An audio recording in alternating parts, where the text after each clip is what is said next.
Hi everyone, आप लोग का स्वागत है। यूएसए से एक न्यूज़ आया है कि यदि रसिया से तेल लोगे तो बर्बाद कर देंगे। ठीक है, तो आप लोग को जानना है कि एक्चुअली है क्या।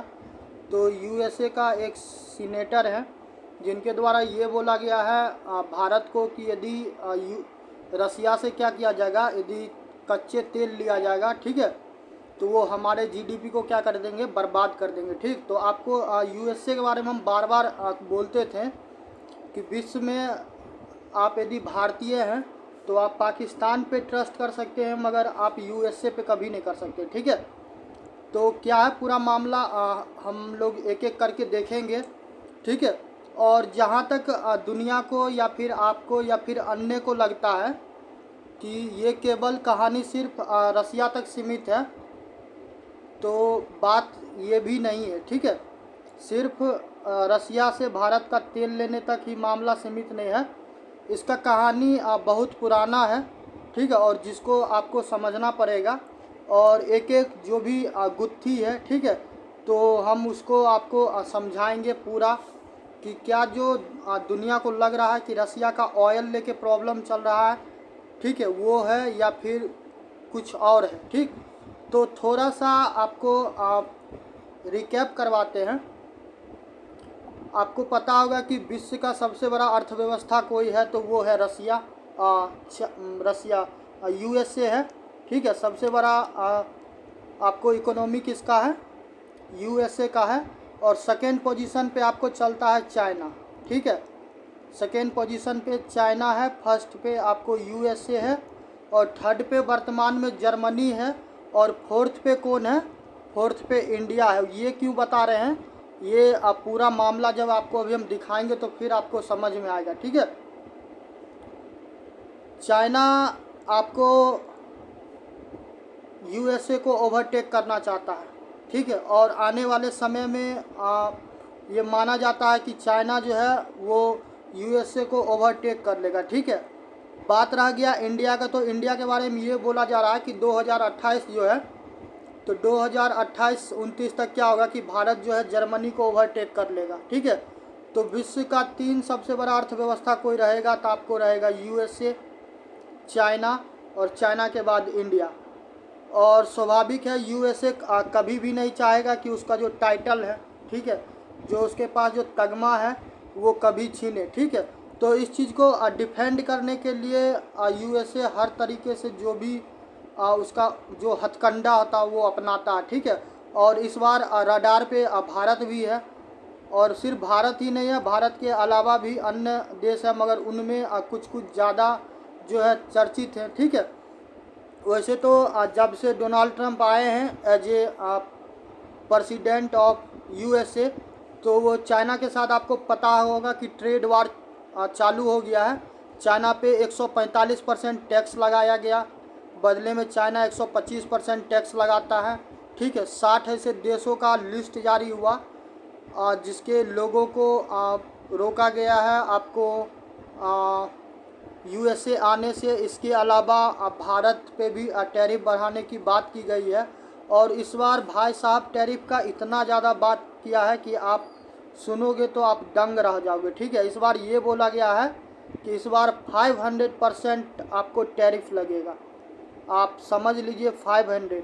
यदि किसी चीज़ का मान के चलो कि क्या है कि किसी चीज़ का कीमत यदि 100 है तो आप अंदाज़ा लगा सकते हैं उस चीज़ का कीमत कितना हो जाएगा। ठीक है, तो आप थोड़ा सा अंदाज़ा लगाइए कि भारत यदि कोई प्रोडक्ट चाइना में बेचे और वही यूएसए में बेचे, तो यूएसए में बेचेगा तो वो 5 गुना महंगा हो जाएगा। तो स्वाभाविक है जो यूएसए का जो बाज़ार है, भारत वहाँ पे कम्पीट नहीं कर पाएगा। ठीक है, तो बर्बाद होना तो अनिश्चित है, और यही सेम बोला गया हुआ है कि यदि रसिया से तेल लेना बंद नहीं किया जाएगा तो भारत के जीडीपी को क्या कर दिया जाएगा, बर्बाद कर दिया जाएगा। ठीक है, तो लिस्ट में कौन कौन है अभी फ़िलहाल, आपको भारत है, भारत के अलावा चाइना है, और चाइना के अलावा कौन है, ब्राज़ील है। तो ये 3 देश आपको अभी प्रायोरिटी पे है, जिस पे ये गाज गिरा हुआ चाइना ऑलरेडी उसको फेस कर रहा है। अब बारी है आपको भारत और ब्राज़ील का, और ये सब हो किसके लिए हो रहा है, ये सारा का सारा हो रहा है रसिया के कारण। ठीक है, तो ये तेल वाला मामला तो आपको हम क्लियर करवाएंगे ही। तेल वाला मामला से पूर्व में थोड़ा सा आपको हम 2001 में ले चलते हैं। 2001 में क्यों ले चलते हैं इसका पूरा कहानी भी हम आपको बताएंगे। 2001 में आपको एक अर्थशास्त्री होते हैं, ठीक है, एक अर्थशास्त्री हैं जिनका नाम है गोल्डमैन सैच, ठीक है, हम लिख देते हैं। इनका नाम आप याद रखिएगा, इनका क्या नाम है, गोल्डमैन सैच, ठीक है। तो इनके द्वारा ये बोला गया कि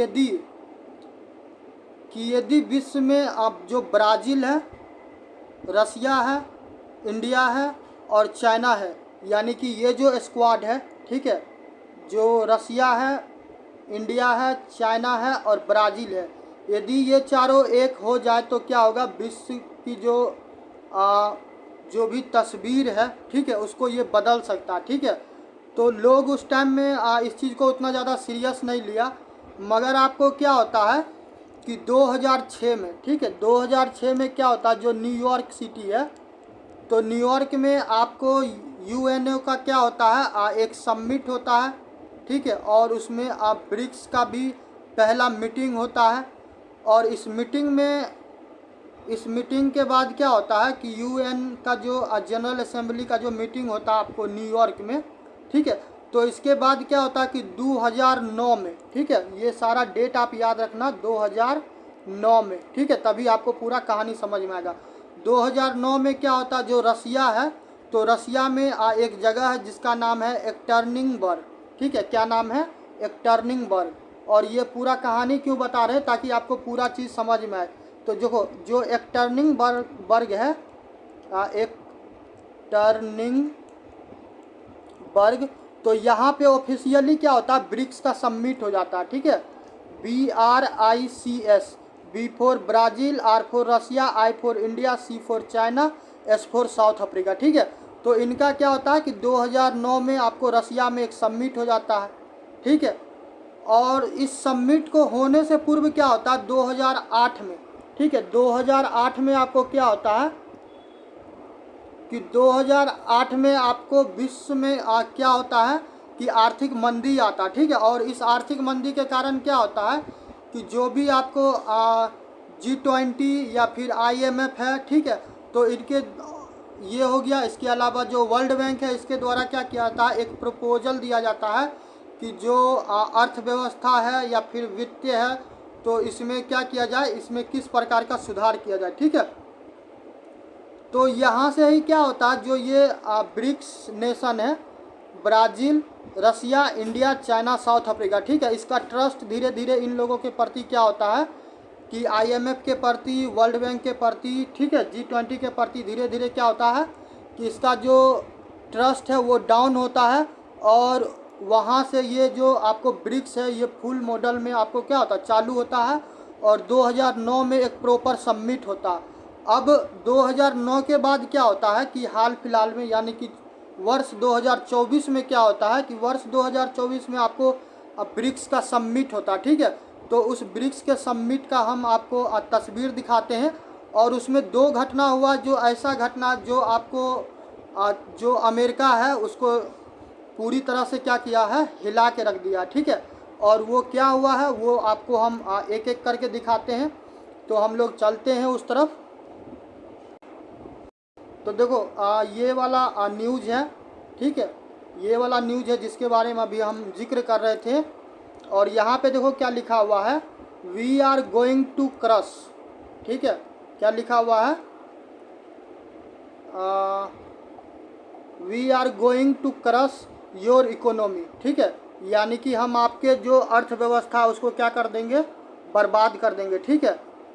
we are going to crush your economy, US senator, ठीक है, लिंडसे ग्राम वार्न इंडिया, ठीक है। तो वहाँ के जो सीनेटर हैं, ठीक है, अब आपको समझ में आ रहा होगा कि वहाँ के जो सीनेटर हैं जिनका नाम है लिंडसे ग्राहम, ठीक है, उनके द्वारा ये बोला गया है कि हम भारत को, चाइना को, ब्राज़ील को, ठीक है, साफ साफ शब्दों में कह देते हैं कि यदि क्या करोगे कि तुम रसिया का सस्ता तेल, ठीक है, चीप रसियन ऑयल, ठीक है, यदि आप रसिया का क्या करते हो, यदि आप रसिया का सस्ता वाला तेल यदि खरीदते हो तो हम आपके अर्थव्यवस्था को क्या करेंगे, पूरी तरह बर्बाद कर देंगे, ठीक है।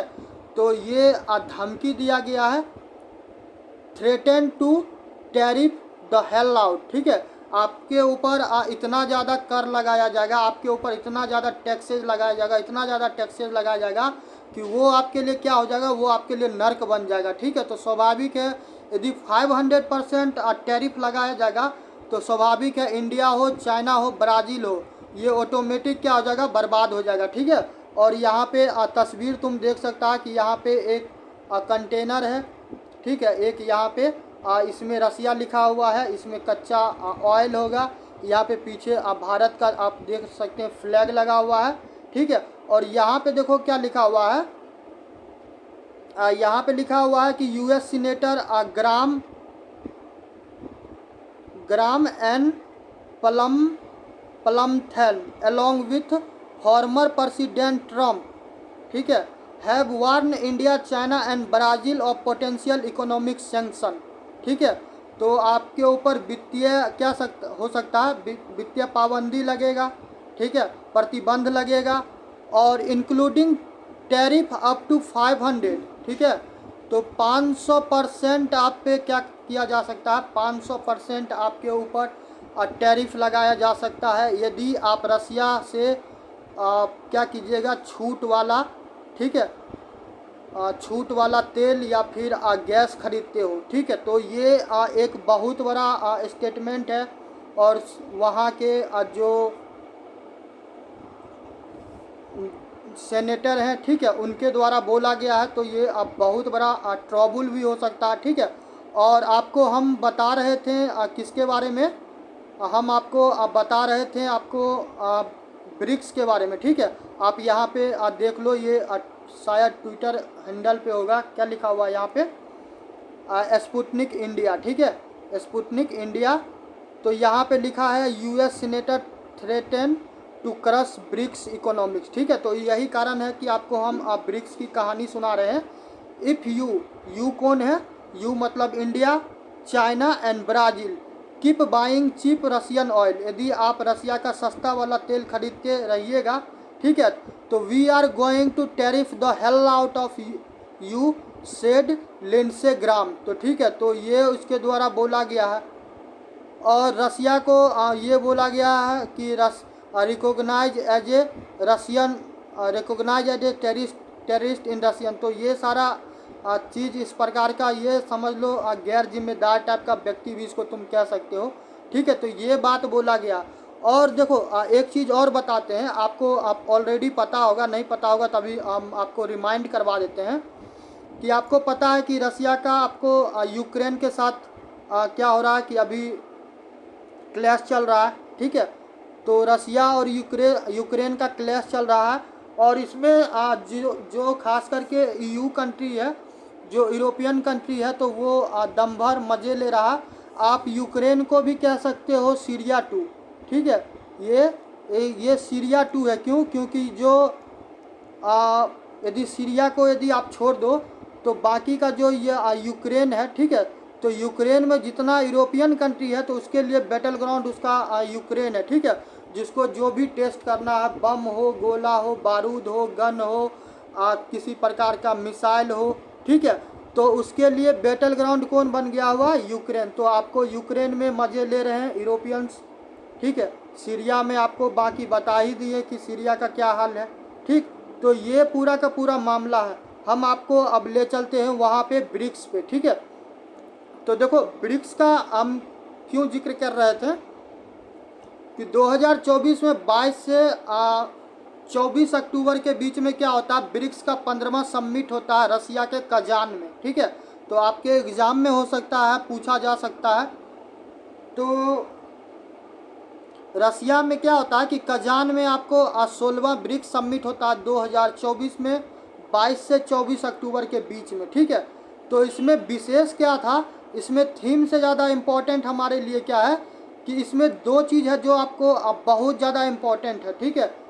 एक तो आपको इसका एक मेंबर है जिसके बारे में आपको जानना पड़ेगा, और उसका नाम है ईरान, ठीक है। और ईरान के बारे में आप जानते हैं कि ईरान का हाल फिलहाल में और अभी भी वर्तमान में क्या है कि आपको इजराइल के साथ क्लैश चल रहा है, और इजराइल के बिना अमेरिका का अस्तित्व नहीं है। क्यों?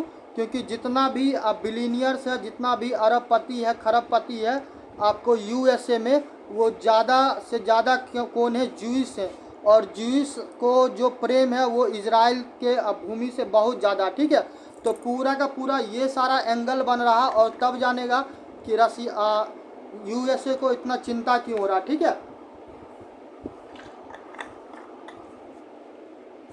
तो ईरान के साथ ये प्रॉब्लम चल रहा, और ईरान आपको ऑलरेडी ब्रिक्स का मेंबर है, ठीक है। एक तो ये कारण है, और दूसरा जो सबसे बड़ा कारण है, ये तो चलो मित्र के लिए है, तो चलो दोस्त का वो कहता है कि यदि मेरे दोस्त को क्या करेगा कि हाथ लगाएगा तो नदी में पानी नहीं खून बहेगा, ठीक है। तो ये तो एक तरफ हो गया ईरान को लेके, ठीक है। और दूसरा जो सबसे बड़ा प्रॉब्लम है वो है ब्रिक्स पे, ठीक है। और ब्रिक्स पे क्या है?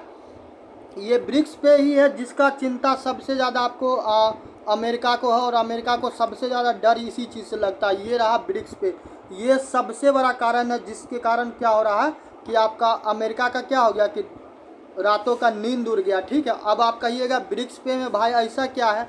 तो तुमको 2008 का जो वित्तीय संकट विश्व में आया, जो घटना हुआ, वो हम बता दिए। ब्रिक्स का ओरिजिन कैसे हुआ? गोल्डमैन के द्वारा एक क्या किया गया है, वो अर्थशास्त्री थे, और उनके द्वारा बोला गया था कि यदि ब्राज़ील, रसिया, इंडिया, चाइना एक साथ आ जाता है तो विश्व का तस्वीर बदला जा सकता है। 2008 में आपको आर्थिक मंदी आता है, विश्व में संकट आता है, और 2009 में प्रॉपर ब्रिक्स के द्वारा क्या किया जाता है, ऑफिशियल एक समिट होता है एडिनबर्ग में, रसिया में। और 2024 में जो अभी ब्रिक्स का समिट हुआ, तो इसमें आपको ब्रिक्स पे आया, और ब्रिक्स पे में सबसे बड़ा आप उन लोगों के लिए प्रॉब्लम है, उन लोगों का तात्पर्य कौन है? अमेरिका के लिए। अमेरिका के लिए प्रॉब्लम ये है, यदि ब्रिक्स पे आ गया तो सबसे पहले तो जो अमेरिका का कुछ कुछ प्राइवेट कंपनियां हैं, जैसे कि मास्टर कार्ड आप लोग सुने होंगे। यदि आपके पास एटीएम कार्ड होगा तो आप अपने एटीएम कार्ड पे देखिएगा, उस पर मास्टर कार्ड लिखा होगा, ठीक है। मास्टर कार्ड के अलावा आपके उस पर लिखा होगा वीज़ा। तो ये सारा का सारा कहाँ का है? ये आपको यूएसए का, ठीक। तो पहला तो उसका जो बिजनेसमैन होगा उसको नुकसान होगा। दूसरा, ये इतना ज़्यादा सिंप्लीफाइड है, ये इतना ज़्यादा सिंप्लीफाइड है, ये इतना ज़्यादा आसान है कि दुनिया में कोई भी कंट्री हो, ठीक है, दुनिया में कोई भी कंट्री हो, वेदर आप ब्रिक्स के मेंबर हो या फिर नहीं हो, आपको पेमेंट करने के लिए ये जो गेटवे पेमेंट है ये आपको अलाउ किया जाएगा, और आप इजी वे में यूज कर सकते हो। जैसे कि भारत में वर्तमान में बहुत सारा पेमेंट गेटवे चलता है, जैसे कि गूगल पे है, फ़ोन पे है, इसके अलावा जियो पे है, एयरटेल पे है, कुछ कुछ ऐसे करके आप बहुत सारा सुने होंगे, ठीक है। तो ये इसी टाइप से ये गेटवे है, ठीक है, पेमेंट करने के लिए, और ये आपको इंटरनेशनल लेवल पे चलेगा। और यही कारण है जब जो ये दिया आएगा तो ये क्या करेगा कि ये सिर्फ आपको एक पेमेंट मेथड नहीं होगा, ठीक है। ये पेमेंट मेथड के अलावा क्या होगा, ये डी डॉलराइजेशन करेगा। अब डी डॉलराइजेशन क्या होगा कि आपको पता होगा कि दुनिया में आपको कुछ भी करना, चाहे कोई भी व्यापार करना है, ठीक है, आपको खाना खरीदना है, आपको गन लेना है, आपको एरोप्लेन लेना है, कहीं पे वस्त्र लेना है, सोना लेना है, तेल लेना है, कुछ भी आपको लेना है, तो दुनिया में आपको क्या चाहिए? डॉलर चाहिए, ठीक है। डॉलर एकलौता करेंसी है जो आपको पूरे विश्व में कहीं भी रहिएगा तो डॉलर वहाँ पे चलता है, डॉलर लेने से कोई मना नहीं करेगा, ठीक है। बाकी का करेंसी के साथ प्रॉब्लम है, चाहे वो चाइनीज़ करेंसी हो या फिर इंडियन हो। रसिया को तो पता ही, उस पर ऑलरेडी सैंक्शन लगा हुआ है, ईरान का भी स्थिति डामाडोल है, ठीक है। तो अब इसमें क्या किया गया है कि इंटर स्टेट का जो करेंसी होगा उसमें तो आप पेमेंट कर सकते हैं, क्रेडिट कार्ड हो, स्विफ्ट हो, आरटीजीएस हो, तो ये सारा का सारा चीज़ें क्या किया गया है, इसमें ब्लेंड किया गया, ठीक है। और जब क्या होगा कि स्थानीय मुद्राओं में यदि व्यापार होगा तो स्वाभाविक है कि वहाँ पे डॉलर का आवश्यकता नहीं पड़ेगा। जब डॉलर का आवश्यकता नहीं पड़ेगा तो आप सोच लीजिए जो रसिया जो यूएसए का जो पूरा भौकाल है पूरा विश्व में, तो स्वाभाविक है वो क्या होगा कि वो डामाडोल होगा। और उस टाइटल को, उस तगमा को आपको अमेरिका किसी कीमत पे खोना नहीं चाहता, ठीक है। दुनिया का चौधरी बने रहने के लिए ज़रूरी है कि डॉलर का पूरा विश्व में क्या हो, डंका बजता रहना चाहिए, ठीक है। और भारत के बारे में आप सुनते होंगे कि भारत स्थानीय करेंसी में व्यापार कर रहा, चाहे रसिया से रूबल में हो या फिर चाइना से हो, ठीक है, या फिर अन्य कंट्री हो। और भारत भी आपको रुपए आजकल चलाता। अभी जो वर्तमान में आपके पास एटीएम होगा तो आप उस एटीएम पे देखिएगा, उस पर रुपए कार्ड लिखा होगा, ठीक है। तो वो भारत के द्वारा चालू किया गया। और भारत का जो खास करके यूपीआई सिस्टम है, यूनिफाइड पेमेंट इंटरफेस करके है, ठीक है। तो वो क्या भी हो रहा है कि भारत लगभग 13-14 कंट्री के साथ यूपीआई के साथ क्या किया गया है, एमओ करवाया गया है। तो सबसे बड़ा अभी वर्तमान में अमेरिका के जीवन का दुख क्या है, ये ब्रिक्स पे है, ठीक है। तो ब्रिक्स पे उसका सबसे बड़ा दुखती नस है, ठीक है, जिसके कारण क्या हो रहा कि रसिया के आड़ में भारत को अब घेरा जा रहा। और आपको पता है कि भारत में क्रूड ऑयल तो उस हिसाब का नहीं होता जिस हिसाब में आपको जो ऑयल नेशन है, ठीक है।